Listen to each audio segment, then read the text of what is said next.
dears, welcome to Rise Education. Yes, നമ്മുടെ first chapter ആയിട്ടുള്ള to life പ്രോസസ്സിലെ വളരെ important ആയുള്ള കുറച്ച് ക്വസ്റ്റ്യൻസ് ആയിട്ടാണ് വന്നിട്ടുള്ളത്. ഇത് നിങ്ങൾ പഠിച്ചു കഴിഞ്ഞാൽ നിങ്ങൾക്ക് 10 മാർക്ക് സെക്യൂർ ചെയ്യാം. യെസ്, ഫസ്റ്റ് ക്വസ്റ്റ്യൻ നോക്കാം. Tabulate those given in the box appropriately. Okay, ഒരുപാട് പോയിന്റ്സ് തന്നിട്ടുണ്ട്. Takes place in stroma, glucose is synthesized, ATP is produced, oxygen is given out, takes place in the grana and light is used. അല്ലേ? So ഈ ഒരു hints തന്നപ്പോൾ നമുക്ക് മനസ്സിലായി എവിടുന്ന question വന്നിട്ടുള്ളത്. യെസ്, നമ്മുടെ ഫോട്ടോസിന്തസിസ് എന്ന് പറയുന്ന ആ ഒരു പോർഷനിൽ നിന്നാണ്. അപ്പൊ നമ്മൾ പഠിച്ചിട്ടുണ്ടായിരുന്നു അല്ലെ, ഫോട്ടോസിന്തസിസ് എന്ന് പറഞ്ഞു കഴിഞ്ഞാൽ എന്താ, കാർബൺ ഡൈ ഓക്സൈഡും വാട്ടർ മോളിക്യൂൾസും കൂടെ കമ്പൈൻ ചെയ്തിട്ട് എന്തുണ്ടായി മാറുകയാണ്, ഗ്ലൂക്കോസ് ആയിട്ട് മാറുകയാണ് അല്ലെ. അവിടെ എക്സ്പെൽ ചെയ്യുന്നത് ഓക്സിജൻ ആണ്. റിയാക്ഷൻ നമ്മൾ പഠിച്ചതാണ്. അപ്പൊ നിങ്ങൾ മനസ്സിലാക്കുക, 2 സ്റ്റേജിലായിട്ടാണ് എന്ത് ചെയ്യുന്നത്, റിയാക്ഷൻ നടക്കുന്നത്. ഫസ്റ്റ് ഫേസ് എന്ന് പറയുന്നത് ലൈറ്റ് ഫേസ് ആണ്, രണ്ടാമത്തതാണ് ഡാർക്ക് ഫേസ്. അപ്പൊ ഇതിൽ വരുന്ന പോയിന്റ്സ് നിങ്ങൾ കൃത്യമായിട്ട് മനസ്സിലാക്കുക. അപ്പൊ ലൈറ്റ് ഫേസ് എന്ന് പറഞ്ഞു കഴിഞ്ഞാൽ എന്താ, യെസ്, ഡാർക്ക് ഫേസ് നടക്കാൻ ആവശ്യമായുള്ള എനർജി ഉണ്ടാക്കുക എന്നുള്ളതാണ്. അപ്പൊ അവിടെ നടക്കുന്നത് എന്താ, യെസ്, വാട്ടർ മോളിക്യൂൾസിന്റെ സ്പ്ലിറ്റ് ആണ്. സോ വാട്ടർ മോളിക്യൂൾസ് സ്പ്ലിറ്റ് ചെയ്തിട്ട് എന്തായി മാറും, ATPയും ഹൈഡ്രജനും ആയിട്ട് മാറും. നോട്ട് ചെയ്യുക, എവിടെയാണ് നടക്കുക, ഗ്രാനയിലാണ് നടക്കുന്നത് എന്നുള്ളത്. ഓക്കെ, യെസ്, അത് കഴിഞ്ഞൂടെ ATP ഉണ്ടായില്ലേ, അഥവാ എനർജി ഉണ്ടായി. സോ ഈ ഒരു എനർജി യൂസ് ചെയ്തിട്ട് പിന്നെ എന്തുണ്ടാക്കണം, ഈ ഒരു കാർബൺ ഡൈ ഓക്സൈഡിനെ ഫിക്സ് ചെയ്യണം. സോ കാർബൺ ഡൈ ഓക്സൈഡിന് എന്ത് ചെയ്യുന്നു, ഇവിടെ ഉണ്ടായ ATP യൂസ് ചെയ്തിട്ട് ഗ്ലൂക്കോസ് ആക്കി മാറ്റുന്നു. അത് നടക്കുന്നത് എവിടെയാണ്, ഡാർക്ക് ഫേസിലാണ്. സോ ഡാർക്ക് ഫേസിൽ എവിടെ വെച്ചിട്ടാണ്, സ്ട്രോമ, അതായത് ക്ലോറോഫിൽ അല്ലെ, ക്ലോറോപ്ലാസ്റ്റിന്റെ സ്ട്രക്ചർ നമ്മൾ പഠിച്ചിട്ടുണ്ട്. സ്ട്രോമ ആൻഡ് ഗ്രാന, അതിലെ സ്ട്രോമ എന്ന് പറയുന്ന ഈ ഒരു ഫ്ലൂയിഡ് ആയി ഫിൽഡ് ആയുള്ള സ്പേസിലാണ് നടക്കുന്നത്. അപ്പൊ എന്ത് ചെയ്യുക, കൃത്യമായിട്ട് ഈ പോയിന്റ്സ് പഠിച്ചു കഴിഞ്ഞാൽ നമുക്ക് ഇതൊരു ആൻസർ ചെയ്യാം. ഇനി നോക്കിയാലോ, യെസ്, ഫസ്റ്റ് പോയിന്റ് എന്താ, takes place in A stroma അല്ലെ. സ്ട്രോമയിൽ ആരാ നടക്കുക, ഡാർക്ക് ഫേസ് ആണ്. Fine.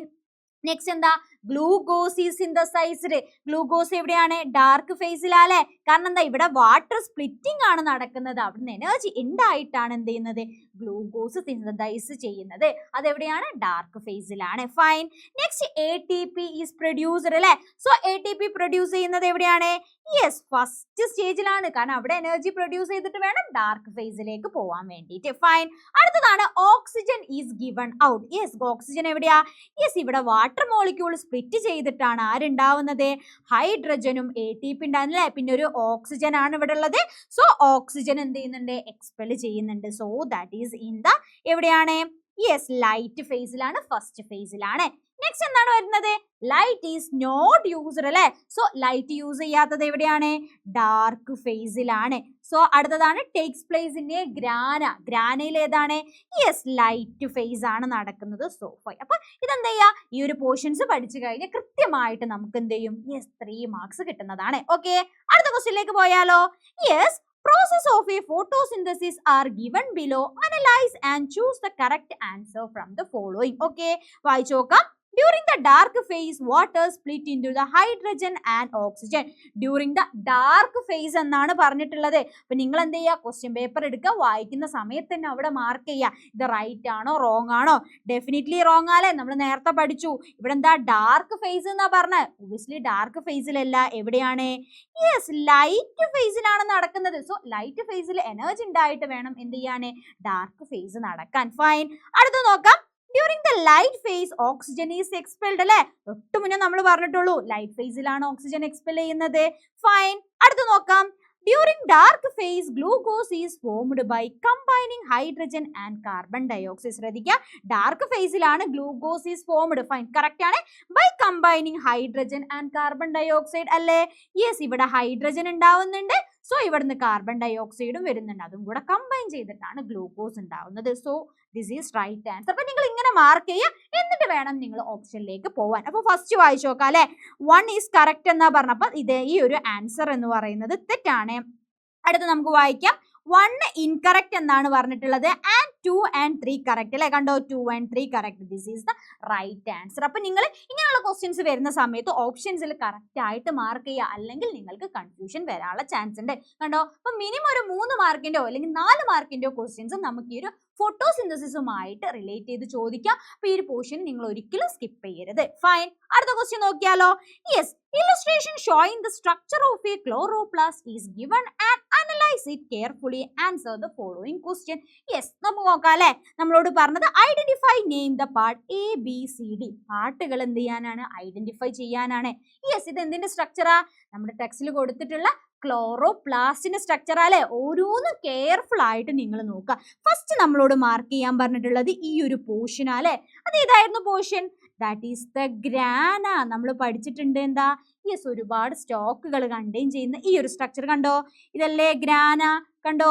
This is the grana എന്ന് പറയുന്നത് ഒരുപാട് തൈലക്കോയിഡുകൾ ഇങ്ങനെ അട്ടിയായിട്ട് വെച്ചിട്ടുള്ള. അപ്പൊ നിങ്ങൾ പ്രത്യേകം ശ്രദ്ധിക്കുക, ഇവിടെ ഇങ്ങനെ മാർക്കിങ്സ് കൊടുത്തിട്ടുണ്ട്. സോ ഇങ്ങനെ സ്ട്രക്ചർ ആണെന്നുണ്ടെങ്കിൽ നിങ്ങൾ എഴുതേണ്ടത് എന്താണ്? ഗ്രാനയാണ്. ഫൈൻ. അടുത്തത് നമുക്ക് നോക്കാം അല്ലെ. അടുത്തത് ഇവിടെ നിന്നാ ബി എവിടുന്നാ വരുന്നത്? യെസ്, ഇവിടെ നിന്നാണ് വരുന്നത്. ഇതൊരു ഗ്രാനയാണ്, ഇത് രണ്ടാമത്തെ ഗ്രാനയാണ്. സോ ഗ്രാന തമ്മിൽ കണക്ട് ചെയ്ത ആ ഒരു പോർഷൻ എന്നാണ് മാർക്കിംഗ് വരുന്നത്. അതെന്താണ് ഇവിടെ പറഞ്ഞിട്ടുള്ളത്? ഈ ഒരു ഫിഗറിൽ നോക്കൂ, കൃത്യമായിട്ട് ഇവിടെ കൊടുത്തിട്ടുണ്ട് അല്ലെ. ഗ്രാന ഇവിടുന്ന് എന്താ? കണക്ഷൻസ് ആണ്. That is the stroma lamellae. അപ്പൊ എന്താണ്? Stroma lamellae. അപ്പൊ നിങ്ങൾ എന്ത് ചെയ്യാ? കണക്ഷൻസ് അല്ലെങ്കിൽ ആ ഒരു കൺസെപ്റ്റ് മനസ്സിലാക്കുക. കാരണം സെയിം റെപ്രസെന്റേഷൻ അല്ല ഇവിടെ കൊടുത്തിട്ടുള്ളത്. ഫൈൻ. അടുത്തത് നോക്കാം. ഇവിടെ അല്ലെ, ഇവിടുന്ന് വരുന്നത്. അതായത് ഇവിടെ എന്താ ഉള്ളത്? ഫ്ലൂയിഡ് ഫിൽഡ് ആയിട്ടുള്ള ആ ഒരു പാർട്ട് എന്നാണ് ഈ ഒരു മാർക്കിംഗ് വരുന്നത്. അപ്പൊ ശ്രദ്ധിക്കുക, that is the stroma. Fine. സ്ട്രോമയിലാണ് നമ്മുടെ എന്താ? ഡാർക്ക് ഫേസ് നടക്കുന്നത്. ഫൈൻ. അടുത്തത് എന്താ? ഇവിടുന്നാല്, അതായത് ഇതിൽ ഒരൊറ്റൊരു സ്ട്രക്ചറാ വരുന്നത്. That is the thylakoid. Okay, thylakoid. അപ്പൊ എന്താ ചെയ്യുക? കൃത്യമായിട്ട് നിങ്ങൾ ഫിഗർ ബൈ ഹാർട്ട് ചെയ്യുന്നതിന് പകരം എന്താണ് ആ സ്ട്രക്ചർ എന്ന് പഠിച്ചു കഴിഞ്ഞാലാണ് നിങ്ങൾക്ക് മാർക്ക്. ഇല്ലെങ്കിൽ ഇവിടെയൊക്കെ മാർക്കിങ്സ് തന്നു കഴിഞ്ഞാൽ നിങ്ങൾക്ക് കറക്റ്റ് ആയിട്ട് അത് ഗ്രാനെന്ന് ഐഡന്റിഫൈ ചെയ്യാൻ പറ്റണം. ഓക്കെ, അപ്പൊ ചിലപ്പോൾ മാർക്കിങ്സ് എന്ത് ചെയ്യാം? മാറ്റിയിട്ടൊക്കെ തരാം. അപ്പൊ നിങ്ങൾ കൃത്യമായിട്ട് എവിടുന്നാണോ അത് പോയിന്റ്സ് എന്നുള്ളത് നിങ്ങൾ കെയർഫുൾ ആയിട്ട് നോക്കണം. ഫൈൻ. അടുത്ത് വായിച്ചാലോ. Write any two product name in A. Okay, A. അപ്പൊ ആദ്യം എ തിരിച്ചറിയണ്ടേ. So this is the A. A എന്ന് പറഞ്ഞു കഴിഞ്ഞാൽ ഏതാണ്? ഗ്രാനയാണ് അല്ലെ. ഗ്രാന എവിടെയാണ്? ലൈറ്റ് ഫേസ് നടക്കുന്ന സ്ഥലമാണ്. സോ ലൈറ്റ് ഫേസിൽ നമ്മൾ എന്താ ഫോം ചെയ്യുക എന്ന് പറഞ്ഞത്? യെസ്, അവിടെ കൃത്യമായിട്ട് പറഞ്ഞിട്ടുണ്ട് ATP ഉണ്ടാവാനുള്ള ഫേസ് അല്ലെ. സോ ATP ഉണ്ടാവുന്നു. വാട്ടർ സ്പ്ലിറ്റ് ചെയ്തിട്ട് ആരും ഉണ്ടാവുന്നുണ്ട്? ഹൈഡ്രജനും ഉണ്ടാവുന്നുണ്ട്. ഓക്കെ അല്ലേ? യെസ്. അപ്പൊ എന്ത് ചെയ്യാം? ഈ ഒരു പോർഷൻസ് എന്തായാലും സ്കിപ്പ് ചെയ്യരുത്. എന്തായാലും നമുക്കൊരു 3 or 4 മാർക്ക് ക്വസ്റ്റ്യൻസ് പ്രതീക്ഷിക്കാം. ഫൈൻ. അടുത്ത questions വായിച്ചാലോ. The diagram of a rheolite cell which are placed in a concentrated salt solution and pure water are given below. Okay, observe them and answer the question. അല്ലേ? Same നമ്മുടെ text ബുക്കിലുള്ള അതേ figure ആണ് തന്നിട്ടുള്ളത്. ഒന്ന് എന്ത് ചെയ്തിട്ടുണ്ട്? Salt സൊല്യൂഷനിലും ഒന്ന് എന്താണ്? വാട്ടറിലുമാണ് ഇട്ടിട്ടുള്ളത്. സോ ഇതാണ് എ എന്ന് പറഞ്ഞിട്ടുള്ളത്. So this is the B. Fine. Yes, നമ്മളോട് ചോദിച്ചു in which solution are cell A and B is placed. ഏതിലാണ് എന്നുള്ളത് അല്ലെ. നമ്മളവിടെ കൃത്യമായിട്ട് പഠിച്ചിട്ടുണ്ട്. എ എന്ന് പറയുന്നത് വാട്ടറിലാണ് ആൻഡ് ബി എന്ന് പറയുന്നത് സെയിം ടെക്സ്റ്റിലുള്ളതാണ്. എന്താ പറഞ്ഞിട്ടുള്ളത്? യെസ്, ഒന്നെന്താണ്? വാട്ടറിൽ ഒരു പ്ലാന്റ് സെൽ ഇട്ട് കഴിഞ്ഞാൽ എന്താണ് സംഭവിക്കുക? ഇവിടെ എന്താണ്? സാൾട്ട് സൊല്യൂഷനിൽ ഇട്ട് കഴിഞ്ഞാൽ എന്താണ് സംഭവിക്കുക? അപ്പൊ ഞാൻ ഇവിടെ എന്ത് ചെയ്തിട്ടുണ്ട്? യെസ്, പ്യുവർ വാട്ടർ എടുത്തിട്ടുണ്ട്. ഇതെന്താണ്? ഫുള്ള് വാട്ടർ മോളിക്യൂൾസ് ആണ്. സോ അതിലെന്താ? ഒരു പ്ലാന്റ് സെല്ല് പ്ലേസ് ചെയ്തിട്ടുണ്ട്. ഓക്കെ, അപ്പൊ ഞങ്ങൾ മനസ്സിലാക്കുക ഇവിടെ എവിടെയാണ് കോൺസെൻട്രേഷൻ കൂടുതലായിട്ടുള്ളത്? യെസ്, ഇവിടെ അല്ലേ ഹൈ കോൺസെൻട്രേഷൻ ഓഫ് വാട്ടർ ഉള്ളത്. Yes, concentration of H2O. കാരണം എന്താ? ഇവിടെ ഫുള്ള് വാട്ടർ മോളിക്യൂൾസ് ആണ്. യെസ്, ഇതെന്താ? സെല്ലിന്റെ ഇൻസൈഡ് അല്ലേ. യെസ്, അപ്പൊ ഇവിടെ ലോ കോൺസെൻട്രേഷൻ ആണ്. അപ്പൊ നമ്മൾ ഓസ്മോസിസ് പഠിച്ചിട്ടുണ്ട് അല്ലെ. ഹൈ കോൺസെൻട്രേഷനിൽ നിന്ന് ലോ കോൺസെൻട്രേഷനിലേക്കാണ്. അപ്പൊ എങ്ങനെ മൂവ് ചെയ്യുക? യെസ്, വെള്ളം ഇതിന്റെ ഉള്ളിലേക്കാണ് മൂവ് ചെയ്യുക. കണ്ടോ? യെസ്, ഉള്ളിലേക്ക് മൂവ് ചെയ്യുമ്പോൾ നമ്മൾ ഈ പറഞ്ഞ പോലെ എന്ത് ചെയ്യും? ടെർജിഡ് ആയിട്ടുള്ള സ്ട്രക്ചർ കിട്ടും. ഫൈൻ. കാരണം ഇവിടെയാണ് ഒരുപാടുള്ളത്. അപ്പൊ എന്താണ്? സാൾട്ട് അല്ലെ. വാട്ടർ സൊല്യൂഷനിൽ പ്ലേസ് ചെയ്യുമ്പോൾ എന്താ? It become turgid. Okay, turgid ആവുകയാണ് ചെയ്യുക. പിന്നെ പ്ലാന്റ്സിന്റെ പ്രത്യേകത എന്താ? പ്ലാന്റ്സിന് എപ്പോഴും എന്താ?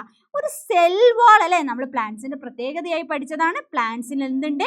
സെൽ വാൾ എന്ന് പറയുന്ന സ്ട്രക്ചറും ഉണ്ട്. അതേപോലെ തന്നെ പ്ലാസ്മ മെമ്പറൈൻ ഉണ്ട്. അപ്പൊ സെൽ വാൾ കഴിഞ്ഞ ഉടനെ തന്നെ അവർക്ക് എന്തുണ്ടായിരിക്കും? ഒരു പ്ലാസ്മ മെമ്പറൈൻ ഉണ്ടാവും. ഓക്കെ, യെസ്, അടുത്തൊരു സ്ട്രക്ചർ. അപ്പൊ നിങ്ങൾ ഇത് ആലോചിക്കണം, സെൽ വാളും ഉണ്ട്, പ്ലാസ്മ മെമ്പറൈനും ഉണ്ട്. എന്ത് ചെയ്യും? വെള്ളത്തിലിട്ട് കഴിഞ്ഞാൽ അവർ ടേർജിഡ് ആവുകയാണ് ചെയ്യുക എന്നുള്ളത്. ഓക്കെ, അടുത്ത് നമുക്ക് നോക്കാല്ലേ. അടുത്തത് എന്താ പറഞ്ഞേ? സാൾട്ട് സൊല്യൂഷനിലാണ്. അപ്പൊ ഇവിടെ എന്താ? ഫുള്ള് സാൾട്ടിന്റെ കോൺസെൻട്രേഷൻ ആണ്. അപ്പം സാൾട്ടിന്റെ കോൺസെൻട്രേഷൻ കൂടുതൽ എന്ന് പറഞ്ഞു കഴിഞ്ഞാൽ എന്താ? യെസ്, വെള്ളത്തിന്റെ കോൺസെൻട്രേഷൻ H2O കോൺസെൻട്രേഷൻ എന്ന് പറയുന്നത് വളരെ ലോ ആണ്. അപ്പൊ ഇവിടെയാണ് എന്താ എഴുതുന്നത്?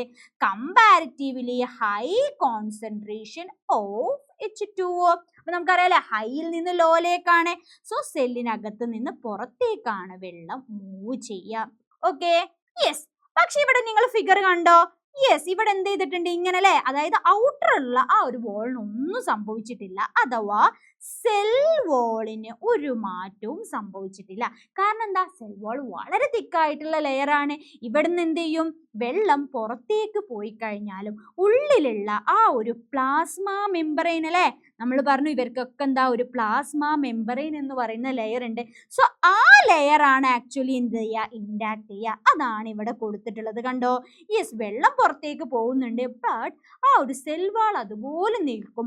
ഉള്ളിൽ വരുന്ന ആ ഒരു പ്ലാസ്മ മെമ്പറൈൻ ആണ് എന്ത് ചെയ്യുക? സ്ട്രിങ്ക് ചെയ്യുക. അപ്പൊ ഇവിടെ ശ്രദ്ധിക്കാം, പ്ലാസ്മ മെമ്പറൈൻ ആണ് ഇവിടെ എന്ത് ചെയ്യുന്നത്? സ്ട്രിങ്ക് ചെയ്യുന്നത്. ആൻഡ് ആ ഒരു സെല്ല് അല്ലെ, സെൽ വാൾ എന്ന് പറയുന്നത് എന്ത് ചെയ്യും? ഇൻടാക്റ്റ് ആയിട്ട് നിൽക്കും, അഥവാ സെയിം പോലെ നിൽക്കും. സോ ആ ഒരു കണ്ടീഷനെയാണ് നമ്മൾ എന്തെന്ന് പറയുന്നത്? ആ ഒരു പ്രോസസ്സിന് എന്ത് ചെയ്യും? പ്ലാസ്മോലൈസിസ് എന്നാണ് പറയുക. ഈ ഒരു സെല്ലിന് എന്താ പറയുക? പ്ലാസ്മോലൈസ്ഡ് സെൽ എന്ന് പറയും. മനസ്സിലായോ? അപ്പൊ നിങ്ങൾ ഇവിടെ ശ്രദ്ധിക്കുക, സെൽ വാൾ അതുപോലെ നിൽക്കും, ഉള്ളിലുള്ള മെമ്പറൈൻ ആണ് സ്ട്രിങ് ചെയ്യുന്നത്. ഇവിടെ നടക്കുന്ന പ്രോസസ്സ് ഓസ്മോസിസ് ആണ്. ഇവിടെ ശ്രദ്ധിക്കുക, പുറത്തേക്ക് വെള്ളം പോവാണ് എന്നുണ്ടെങ്കിൽ എക്സോ ഓസ്മോസിസ് ആണ്, ഉള്ളിലേക്ക് എൻട്രി ചെയ്യുക എന്നുണ്ടെങ്കിൽ എൻഡോ ഓസ്മോസിസ് ആണ്. അപ്പൊ എന്ത് ചെയ്യുക? കൃത്യമായിട്ട് മനസ്സിലാക്കുക. റീസൺ മനസ്സിലായില്ലേ? എന്തുകൊണ്ടാണ് എന്ത് ചെയ്യുന്നത്? സെൽ ഉള്ളിലേക്ക് അല്ലെ, വെള്ളം പുറത്തേക്ക് പോവാനും ഇതിന്റെ കേസിൽ എന്താ? ഉള്ളിലേക്ക് വരാണ്. അപ്പൊ ഇതെന്ത് ചെയ്യാം? മാറിയിട്ട് എന്ത് ചെയ്യാം? കണ്ടീഷൻസ് ഒക്കെ അങ്ങോട്ടും ഇങ്ങോട്ടൊക്കെ മാറ്റിയിട്ട് നിങ്ങളോട് ചോദിക്കാം. വളരെ ഇമ്പോർട്ടന്റ് ആയിട്ട് നിങ്ങൾ എന്ത് ചെയ്യുക? ഈ ഓസ്മോസിസിന്റെ കൺസെപ്റ്റ് മനസ്സിലാക്കുക. എപ്പോഴും മൂവ് ചെയ്യുന്നത് high concentration of a water to the low കോൺസെൻട്രേഷനിലേക്കാണ്. ഓക്കെ അല്ലേ? യെസ്. അടുത്തൊരു ക്വസ്റ്റ്യനിൽ കൂടെ നമുക്ക് നോക്കാം. Choose the correct one related to the process that help in exchange of material അല്ലെ, ട്രാൻസ്പോർട്ട് എന്ന് പറയുന്ന ആ ഒരു പോർഷനിൽ നിന്നാണ്. നമുക്ക് നോക്കാം. Applicable to the water only പറഞ്ഞിട്ടുണ്ട്. എനർജി റിക്വയർഡ് എന്ന് പറഞ്ഞിട്ടുണ്ട്. From a region of a higher to lower concentration carrier proteins are required അല്ലെ. ഒരുപാട് നമ്മൾ 4 ടൈപ്പ് ട്രാൻസ്പോർട്ട് അല്ലെങ്കിൽ മെറ്റീരിയൽസ് ഒക്കെ എക്സ്ചേഞ്ച് ചെയ്യുന്ന ആ ഒരു പ്രോസസ്സുകളാണ് പഠിച്ചത്. അതൊന്ന് നമുക്ക് പെട്ടെന്ന് റീകോൾ ചെയ്താലോ? യെസ്, ഏതൊക്കെയാണ്? ഫസ്റ്റ് നമ്മൾ പഠിച്ചത് ഓസ്മോസിസ് ആണ്. ഓസ്മോസിസ് എന്താന്ന് ഞാൻ പറഞ്ഞു കഴിഞ്ഞു. High concentration of a water to the low concentration ആണ് through a semi permeable membrane. കൃത്യമായിട്ട് ഓർത്തിരിക്കുക. നെക്സ്റ്റ് ഏതാണ്? ഡിഫ്യൂഷൻ ആണ്. അപ്പം ഇവിടെ നിങ്ങൾ ശ്രദ്ധിക്കുക, വാട്ടർ മോളിക്യൂൾസിന്റെ മൂവ്മെന്റ് ആണ് ഓസ്മോസിസ്. ഫൈൻ. അടുത്തതാണ് ഡിഫ്യൂഷൻ. ഡിഫ്യൂഷൻ ഒക്കെ യൂഷ്വലി എന്താ? നമ്മുടെ പ്ലാസ്മ മെമ്പറൈനിൽ അങ്ങോട്ടും ഇങ്ങോട്ടുള്ള ട്രാൻസ്പോർട്ട് ആണ്. ഇവിടെ മൂവ് ചെയ്യുന്നത് ബേസിക്കലി മോളിക്യൂൾസ് ആണ്. മനസ്സിലായോ? വാട്ടർ അല്ല, വാട്ടർ മോളിക്യൂൾ അല്ല. ഫൈൻ. എങ്ങനെയാ മൂവ് ചെയ്യുന്നത്? ഹൈ കോൺസെൻട്രേഷനിൽ നിന്ന് ലോ കോൺസെൻട്രേഷനിലേക്കാണ്. ഇവിടെ എന്താ? No energy. സോ ഡിഫ്യൂഷൻ എന്താണ്? ഒരു പാസീവ് പ്രോസസ് ആണ്.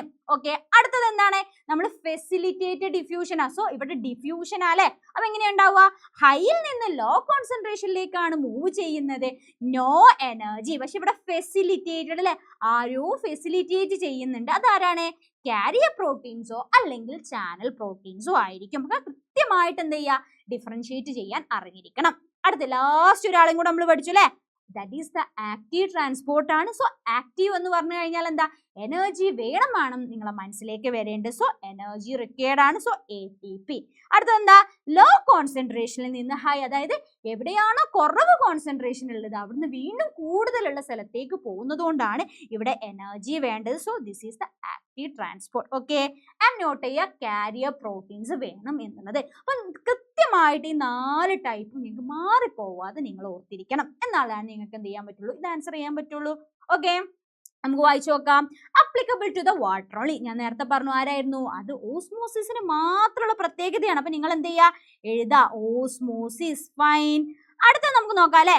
Energy required. എനർജി റിക്വയർഡ് എന്ന് പറഞ്ഞു കഴിഞ്ഞാൽ അതാർക്ക് മാത്രം ഞാൻ പറഞ്ഞത്? യെസ്, നമ്മളിവിടെ ആക്റ്റീവ് ട്രാൻസ്പോർട്ടിനാണ് പറഞ്ഞത്. So active transport. ഓക്കെ. അടുത്ത നമുക്ക് നോക്കാം. From a region of a higher to lower concentration അല്ലെ. Higher to lower concentration water molecules ആണെന്നുണ്ടെങ്കിൽ ഒന്നെങ്കിൽ അത് ഓസ്മോസിസ് ആവാം. Okay, then high to low അല്ലെ, അല്ലെങ്കിൽ അത് എന്താവാനുള്ള ചാൻസ് ഉണ്ട്, ഡിഫ്യൂഷൻ ആവാനുള്ള ചാൻസ് ഉണ്ട്. അല്ലെങ്കിൽ ഏതാവാം, ഫെസിലിറ്റേറ്റഡ് ഡിഫ്യൂഷൻ ആവാം. ഓക്കെ, അപ്പം ഇത് മൂന്നും ആവാനുള്ള ചാൻസ് ഉണ്ട്. ആൻഡ് നമുക്ക് ഓപ്ഷൻസ് തന്നിട്ടുണ്ട്. അപ്പം നമുക്ക് എന്ത് ചെയ്യാം, പിക്ക് ചെയ്യാം, കറക്റ്റ് പിക്ക് ചെയ്യാൻ പറ്റും. ഫൈൻ. കാരിയർ പ്രോട്ടീൻ റിക്വയർഡ് അല്ലെ. കാരിയർ പ്രോട്ടീനിൽ ഈ പറഞ്ഞ പോലെ തന്നെ ആക്റ്റീവ് ട്രാൻസ്പോർട്ടിലും ഉണ്ട്, അതേപോലെ തന്നെ ഫെസിലിറ്റേറ്റഡ് ട്രാൻസ്പോർട്ടിലും ഉണ്ട്. ഓക്കെ ആണോ? അപ്പൊ ഇനി നമുക്ക് നോക്കാം അല്ലെ. അപ്ലിക്കബിൾ ടു വാട്ടർ ഒന്ന് എന്ന് പറയുന്നതും അതേപോലെ തന്നെ എന്താണ് നമ്മുടെ 3 അല്ലെ. അപ്പൊ നമുക്ക് നോക്കാം. 1 എന്ന് പറയുന്നത് ഓസ്മോസിസ് ആണ്. 1 ഓസ്മോസിസ്, ഈ ഓപ്ഷൻ വരുന്നുണ്ട്, ഈ ഒരു ഓപ്ഷൻ വരുന്നുണ്ട്. സോ 1ഉം 2ഉം ഓസ്മോസിസ് ആണെന്നാ പറയുന്നത്. സോ ദിസ് ആൻസർ റോങ് ആണ്. അടുത്തത് എന്താ, 1ഉം 2ഉം ഡിഫ്യൂഷൻ ആണെന്നാ പറയുന്നത്. So this is the wrong answer. Fine. അടുത്ത നമുക്ക് നോക്കാം. 1ഉം 3ഉം ഓസ്മോസിസ് അല്ലെ. 1 ഓസ്മോസിസ് ആണ്, 3 നമുക്ക് ഓസ്മോസിസ് ആവാം, ഡിഫ്യൂഷൻ ആവാം, ഫെസിലിറ്റേറ്റഡ് ആവാം. അപ്പം ഇതെന്താണ്, കറക്റ്റ് ആണ്. അടുത്തത് എന്താ പറഞ്ഞേ, 2ഉം 4ഉം ആക്റ്റീവ് അല്ലെ. സോ 2ഉം 4ഉം ആക്റ്റീവ് ആവാം. സോ ദിസ് ഈസ് ദ എന്താ കറക്റ്റ് ആൻസർ. ഇത് നോക്കാം, 1ഉം 3ഉം ആക്റ്റീവ് എന്നാ പറഞ്ഞത്. സോ അത് തെറ്റാണ്. അപ്പൊ നിങ്ങൾ എന്ത് ചെയ്യണം, ഇങ്ങനെ കുഴപ്പിക്കുന്ന ക്വസ്റ്റ്യൻസ് വരാം. അപ്പൊ നിങ്ങൾ കൃത്യമായിട്ട് എന്ത് ചെയ്യുക, അതിന്റെ നേരെ എന്താണ് ആൻസർ എഴുതുക, എന്നിട്ട് വേണം നിങ്ങൾ ഓരോ ഓപ്ഷൻസിലേക്ക് നോക്കാൻ വേണ്ടിയിട്ട്. ഓക്കെ അല്ലേ? അപ്പൊ നിങ്ങൾ കൃത്യമായിട്ട് ഈ ഒരു പോയിന്റ്സ് പഠിച്ചിട്ടുണ്ട് എന്നുണ്ടെങ്കിൽ നിങ്ങൾക്ക് ഇതിൽ നിന്ന് എങ്ങനെ ക്വസ്റ്റ്യൻസ് വന്നു കഴിഞ്ഞാലും കിട്ടും. അപ്പൊ നിങ്ങൾ നിർബന്ധമായിട്ടും ഫോട്ടോസിന്തസിസ് എന്ന് പറയുന്ന ആ ഒരു പോർഷനും ഈ ഒരു ട്രാൻസ്പോർട്ടേഷൻ എന്ന് പറയുന്ന പോർഷനും സ്കിപ്പ് ചെയ്യരുത്. നിങ്ങൾക്ക് എന്തായാലും ഇതിന് 10 മാർക്ക് സ്കോർ ചെയ്യാൻ വേണ്ടി പറ്റും. അപ്പൊ കൃത്യമായിട്ട് എന്ത് ചെയ്യുക, ഈ ഒരു പോർഷൻസ് പഠിക്കുക. അപ്പം ഓൾ ദ ബെസ്റ്റ്.